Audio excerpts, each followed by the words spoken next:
Shalom, perkenalkan nama saya Fenantia Dwi Cahyaningtyas dengan NIM 192114098. Di video kali ini saya akan membawakan materi mengenai mata kuliah perekonomian Indonesia. Tugas ini sebagai tugas ujian tengah semester. Untuk yang pertama, saya akan membahas materi mengenai pertumbuhan ekonomi. Pertumbuhan ekonomi sendiri didefinisikan sebagai ukuran kinerja perekonomian makro suatu negara untuk mengetahui tingkat kesejahteraan ekonomi warga negaranya. Metode pengukuran yang digunakan dalam mengukur pertumbuhan ekonomi itu ada dua. Yang pertama berdasarkan produk nasional bruto atau gross national product. Metode ini didasarkan kepada perhitungan pendapatan yang diterima oleh warga negaranya. Artinya, pendapatan warga negara Indonesia yang bekerja di luar negeri juga dihitung ke dalam gross national product. Sedangkan pendapatan warga negara asing yang bekerja di Indonesia tidak termasuk ke dalam gross national product. Pendapatan yang termasuk ke dalam gross national product juga harus merupakan produk barang jadi yang dilihat dari harga pasar yang berlaku pada periode yang akan dihitung. Metode pengukuran yang kedua adalah berdasarkan produk domestik bruto atau gross domestic product. Pengukuran ini didapat dari pendapatan negara berdasarkan batas wilayah atau teritorialnya. Jadi semua produksi ekonomi yang dilakukan dan terjadi pada suatu negara, baik yang dilakukan oleh warga negaranya atau warga negara asing, termasuk ke dalam perhitungan gross domestic product. Meski demikian, pendapatan yang dihasilkan oleh warga negara Indonesia yang bekerja di luar negeri tidak termasuk ke dalam hitungan gross domestic product. Untuk ukuran atau indikator dalam pertumbuhan ekonomi ada 5. Yang pertama, persentase pertumbuhan total produk domestik bruto atau gross domestic product. Yang kedua, persentase pertumbuhan komponen produk domestik bruto atau gross domestic product sisi produksi atau lapangan usaha. Yang ketiga, persentase pertumbuhan komponen produk domestik bruto atau gross domestic product sisi pengeluaran. Yang keempat, nilai pendapatan per kapita. Dan yang kelima, proporsi kontribusi pertumbuhan ekonomi spasial. Berikut ini saya paparkan data mengenai pertumbuhan ekonomi di tahun 2019 dan 2020 yang saya ambil dari data BPS. Dapat kita lihat di sini bahwa perekonomian Indonesia di tahun 2019 yang diukur berdasarkan produk domestik bruto atas dasar harga berlaku mencapai 15.833,9 triliun dan PDB per kapita mencapai 59,1 juta atau senilai 4.174,9 US dollar. Ekonomi Indonesia di tahun 2019 tumbuh 5,02% lebih rendah dibandingkan dengan capaian tahun 2018, yaitu sebesar 5,17%. Untuk yang 2020, perekonomian Indonesia tahun 2020 yang diukur berdasarkan produk domestik bruto atas dasar harga berlaku mencapai 15.434,2 triliun dan PDB per kapita mencapai 56,9 juta atau senilai 3.911,7 US dollar. Ekonomi Indonesia di tahun 2020 mengalami kontraksi pertumbuhan sebesar 2,07% dibandingkan tahun 2019. Selanjutnya, saya memaparkan data pada tahun 2021 di triwulan 1 dan triwulan kedua. Perekonomian Indonesia berdasarkan besaran produk domestik bruto atas dasar harga berlaku di triwulan pertama tahun 2021 mencapai 3.969,1 triliun dan atas dasar harga konstan tahun 2010 mencapai 2.683,1 triliun. Ekonomi Indonesia di triwulan pertama tahun 2021 terhadap triwulan pertama tahun 2020 mengalami kontraksi pertumbuhan sebesar 0,74%. Untuk tahun 2021 di triwulan kedua, perekonomian Indonesia berdasarkan besaran produk domestik bruto atas dasar harga berlaku di triwulan kedua tahun 2021 mencapai 4.175,8 triliun dan atas dasar harga konstan tahun 2010 mencapai 2.772,8 triliun. Ekonomi Indonesia di triwulan kedua tahun 2021 terhadap triwulan sebelumnya mengalami pertumbuhan sebesar 3,31%. Berikutnya saya akan membahas materi mengenai stabilitas ekonomi. Stabilitas ekonomi didefinisikan sebagai prasyarat dasar untuk tercapainya peningkatan kesejahteraan rakyat melalui pertumbuhan yang tinggi dan peningkatan kualitas pertumbuhan. Dalam pengukurannya, stabilitas ekonomi terdapat 3 cara. Yang pertama adalah berdasarkan volatilitas. Volatilitas sendiri adalah jarak antara naik dan turunnya harga saham atau valuta asing.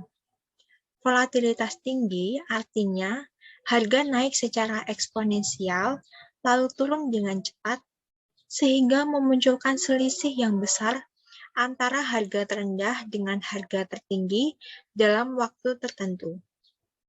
Sedangkan volatilitas dalam pasar saham merupakan standar deviasi yang dihitung tahunan untuk mengukur risiko saham di tahun selanjutnya.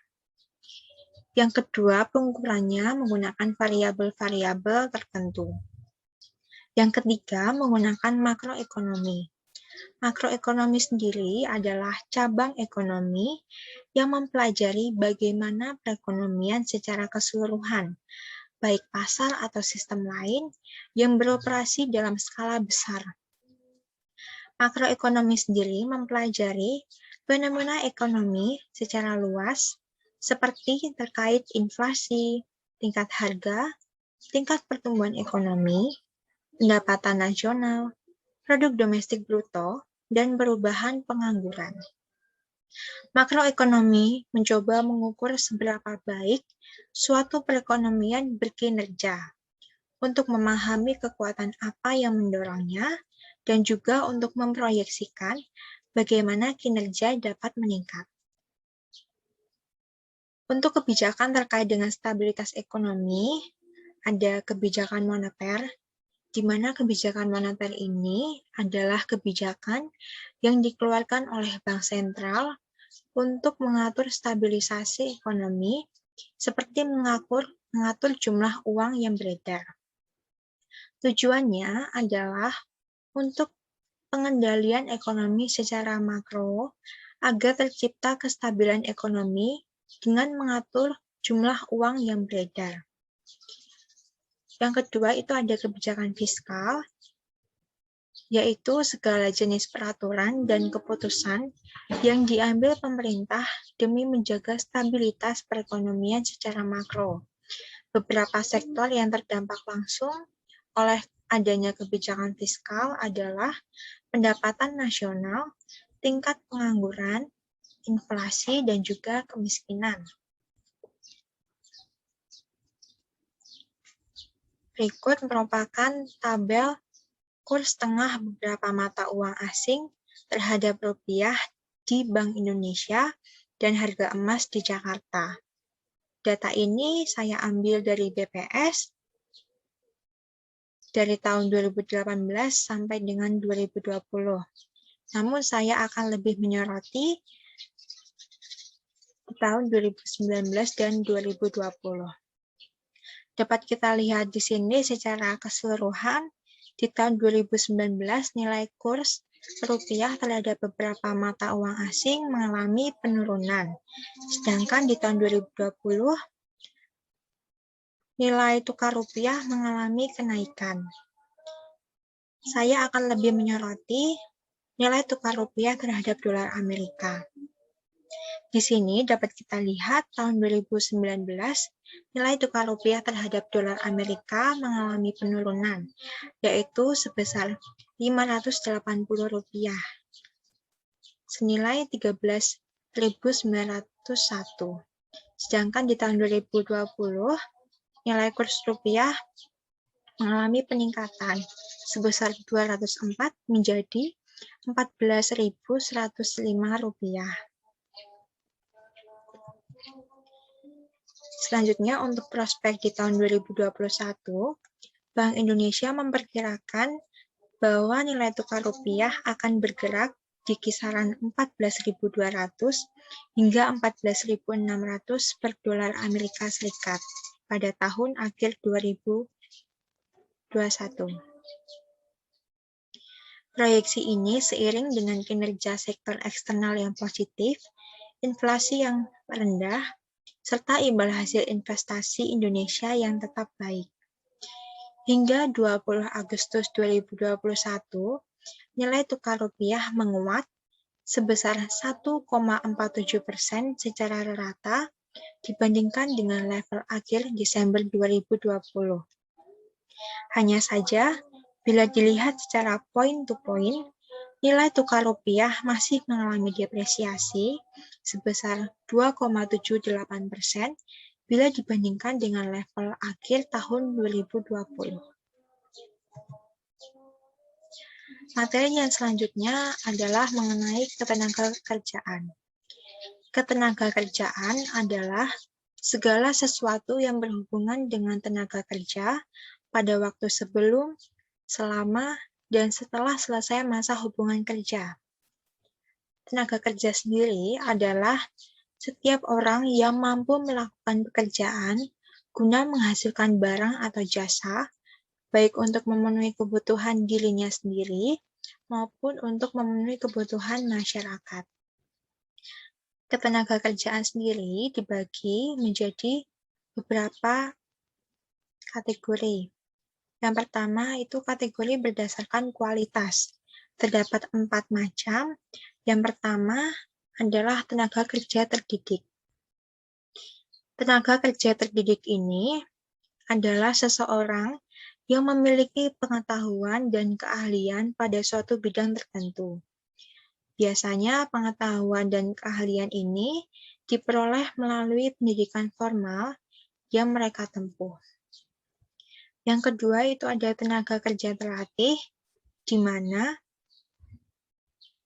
tenaga kerja ini memperoleh keahliannya melalui pendidikan non-formal, seperti dari pelatihan keterampilan, kursus, dan lain sebagainya. Yang ketiga adalah tenaga kerja tidak terdidik dan tidak terlatih,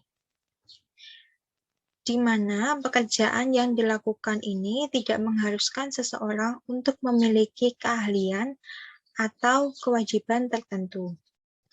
Yang keempat itu ada bukan tenaga kerja, adalah orang yang belum masuk usia kerja atau seseorang yang sudah memasuki usia kerja tetapi tidak bekerja karena alasan tertentu.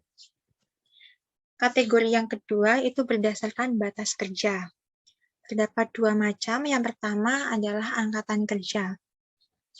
Angkatan kerja sendiri itu adalah penduduk usia produktif yang berusia 15 sampai dengan 64 tahun yang sudah mempunyai pekerjaan, tetapi sementara tidak bekerja, maupun yang sedang aktif dalam mencari pekerjaan. Yang kedua itu ada bukan angkatan kerja, di mana ini adalah mereka yang berusia 10 tahun ke atas yang kegiatannya hanya bersekolah, mengurus rumah tangga, dan lain sebagainya. Kategori yang ketiga ini berdasarkan penduduknya. Ada dua macam. Yang pertama, tenaga kerja. Tenaga kerja itu adalah mereka yang dikelompokkan sebagai tenaga kerja, yaitu mereka yang berusia 15 tahun sampai dengan 64 tahun atau termasuk ke dalam usia produktif. Sedangkan untuk yang bukan tenaga kerja adalah mereka yang berada di luar usia produktif atau yang berusia di bawah 15 tahun dan yang berusia di atas 64 tahun. Berikut merupakan data tahun 2019 yang saya ambil dari BPS. Dapat kita lihat di sini bahwa tingkat pengangguran terbuka mengalami penurunan sejak tahun 2015 sampai dengan tahun 2019.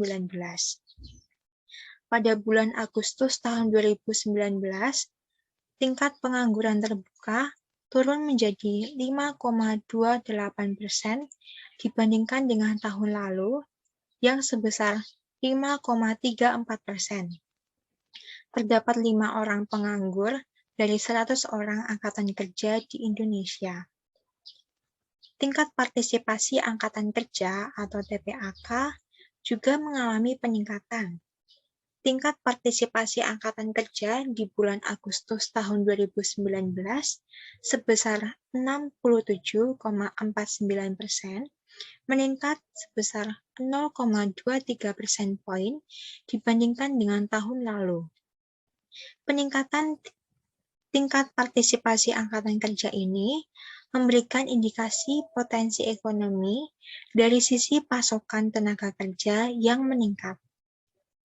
Pada bulan Agustus tahun 2019, terdapat 56,02 juta orang atau sebesar 44,28% pekerja formal. Sedangkan penduduk yang bekerja pada kegiatan informal mencakup berusaha sendiri, berusaha dibantu buruh tidak tetap, pekerja bebas, dan pekerja tak dibayar, ada sebanyak 70,49 juta orang atau sebesar 55,72%. Selanjutnya adalah data yang saya dapatkan di tahun 2020. Jumlah angkatan kerja pada bulan Agustus tahun 2020 sebanyak 138,22 juta orang, naik 2,36 juta orang dibandingkan bulan Agustus tahun 2019.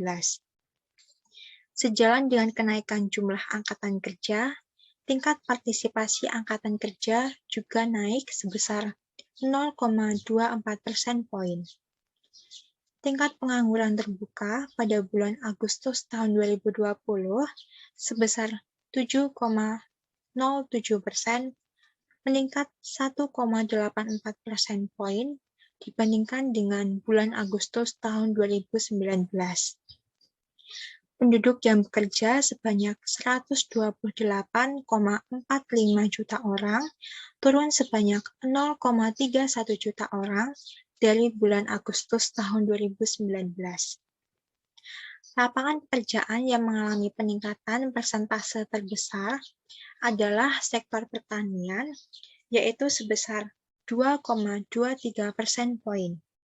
Sementara itu, sektor yang mengalami penurunan terbesar adalah sektor industri pengolahan, yaitu sebesar 1,30 persen poin. Ada sebanyak 77,68 juta orang atau sebesar 60,47% bekerja pada kegiatan informal. Angka ini naik 4,59 persen poin dibandingkan dengan bulan Agustus tahun 2019. Dalam setahun terakhir, persentase pekerja setengah penganggur dan persentase pekerja paruh waktu naik masing-masing sebesar 3,77 persen poin dan 3,42 persen poin. Ada terdapat 29,12 juta orang atau sebesar 14,28% penduduk usia kerja yang terdampak COVID-19. Angka ini terdiri dari pengangguran karena COVID-19 sebesar 2,56 juta orang, bukan angkatan kerja karena COVID sebesar 0,76 juta orang, sementara tidak bekerja karena COVID-19 sebesar 1,77 juta orang, dan penduduk yang bekerja mengalami pengurangan jam kerja karena COVID-19 sebesar 24,03 juta orang. Berikut merupakan data di tahun 2021 yang saya dapatkan.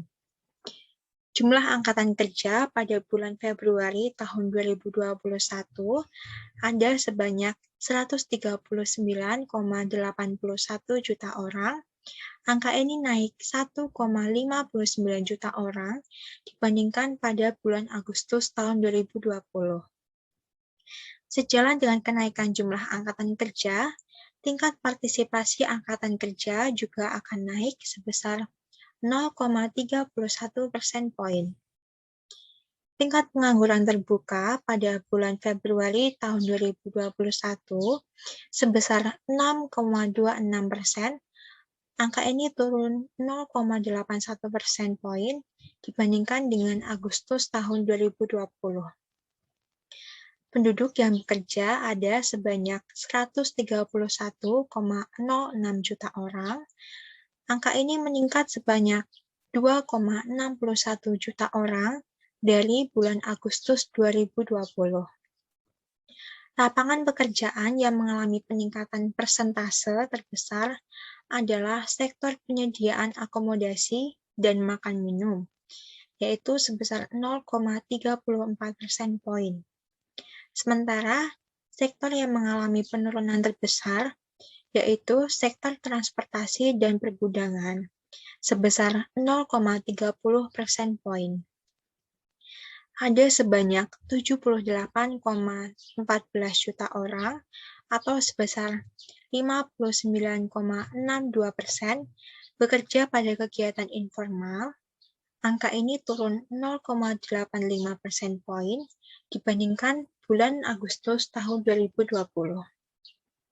Persentase setengah penganggur turun sebesar 1,48 persen poin, sementara persentase pekerja paruh waktu naik sebesar 1,13 persen poin dibandingkan bulan Agustus tahun 2020. Jumlah pekerja komuter pada Februari 2021 ada sebanyak 8,01 juta orang, naik 1 juta orang dibandingkan pada bulan Agustus tahun 2020. Ada terdapat 19,10 juta orang atau sebesar 9,30% penduduk usia kerja yang terdampak COVID-19. Angka ini terdiri dari pengangguran karena COVID-19 sebesar 1,62 juta orang, bukan angkatan kerja karena COVID-19 sebesar 0,65 juta orang, sementara tidak bekerja karena COVID-19 sebesar 1,11 juta orang, dan penduduk yang bekerja mengalami pengurangan jam kerja karena COVID-19 sebesar 15,72 juta orang. Berikutnya, saya akan membahas mengenai neraca pembayaran. Neraca pembayaran sendiri didefinisikan sebagai pencatatan atas transaksi ekonomi yang terjadi antara penduduk dengan bukan penduduk Indonesia pada suatu periode tertentu. Tujuan dari neraca pembayaran sendiri ada 7. Yang pertama, untuk mengetahui peranan sektor eksternal dalam perekonomian. Yang kedua, untuk mengetahui aliran sumber daya dengan negara lain. Yang ketiga, untuk mengetahui struktur ekonomi dan perdagangan. Yang keempat, untuk mengetahui permasalahan utang luar negeri. Yang kelima, untuk mengetahui perubahan posisi cadangan devisa dan potensi tekanan terhadap nilai tukar. Yang keenam, sebagai sumber data dan informasi dalam menyusun anggaran devisa. Serta yang terakhir, sebagai sumber data penyusunan statistik neraca nasional. Transaksi ekonomi yang tercakup ke dalam neraca pembayaran Indonesia terbagi menjadi dua kelompok, yaitu yang pertama, transaksi berjalan. Transaksi berjalan ini terdiri dari ekspor dan impor barang dan jasa, pendapatan, dan juga transfer berjalan. Untuk kelompok yang kedua, ada transaksi modal dan finansial yang terdiri dari modal dan finansial. Persamaan neraca pembayaran dapat dirumuskan sebagai berikut. NPI sama dengan NTB plus NTMF. NTB sendiri merupakan singkatan dari neraca transaksi berjalan, di mana NTB ini tergantung pada pendapatan domestik dan juga luar negeri. NTMF sendiri merupakan singkatan dari neraca transaksi modal dan finansial. NTMF ini tergantung pada suku bunga riil. Perlu diketahui bahwa kenaikan pendapatan nasional akan memperburuk neraca transaksi berjalan. Sedangkan kenaikan suku bunga di atas tingkat dunia akan menarik modal dari luar dan akan memperbaiki neraca transaksi modal dan finansial.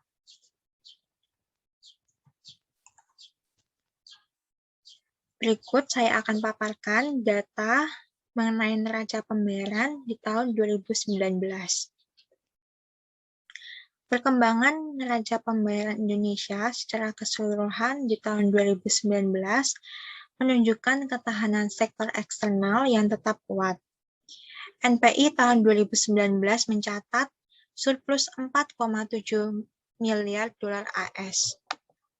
Angka ini membaik dari tahun sebelumnya yang mengalami defisit sebesar 7,1 miliar dolar AS. Defisit neraca transaksi berjalan pada tahun 2019 tercatat sebesar 30,4 miliar dolar AS atau sebesar 2,72% dari PDB. Angka ini membaik dibandingkan dengan defisit pada tahun sebelumnya, yaitu sebesar 2,94% dari PDB. Neraca perdagangan barang yang mencatat surplus dipengaruhi oleh surplus neraca perdagangan non-migas yang meningkat serta defisit neraca perdagangan migas yang menurun. Hal tersebut dipengaruhi oleh turunnya impor minyak sejalan dengan kebijakan pengendalian impor seperti program B20. Kinerja NPI yang membaik juga ditopang oleh surplus transaksi modal dan finansial yang meningkat signifikan menjadi sebesar 36,3 miliar dolar AS dari 25,2 miliar dolar AS pada tahun 2018. Hal ini ditopang juga oleh aliran masuk modal berjangka panjang di tengah berlanjutnya ketidakpastian pasar keuangan global. Yang berikutnya saya akan memaparkan data yang saya dapatkan untuk tahun 2020. Neraca pembayaran Indonesia secara keseluruhan di tahun 2020 mengalami surplus, sehingga ketahanan sektor eksternal tetap terjaga di tengah tekanan pandemi COVID-19. Surplus neraca pembayaran Indonesia di tahun 2020 sebesar 2,6 miliar dolar AS, melanjutkan capaian surplus pada tahun sebelumnya, yaitu sebesar 4,7 miliar dolar AS. Defisit transaksi berjalan pada tahun 2020 sebesar 4,7 miliar dolar AS atau sebesar 0,4% dari PDB.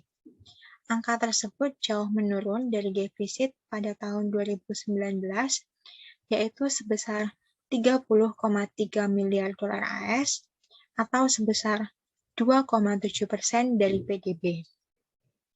Penurunan defisit tersebut sejalan dengan kinerja ekspor yang terbatas akibat melemahnya permintaan dari negara mitra dagang yang juga terdampak COVID-19.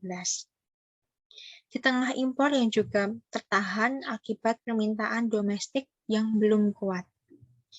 Sementara itu, transaksi modal dan finansial di tahun 2020 tetap surplus, yaitu sebesar 7,9 miliar dolar AS, sejalan dengan optimisme investor terhadap pemulihan ekonomi domestik yang terjaga dan ketidakpastian di pasar keuangan global yang mereda, terutama pada semester kedua tahun 2020.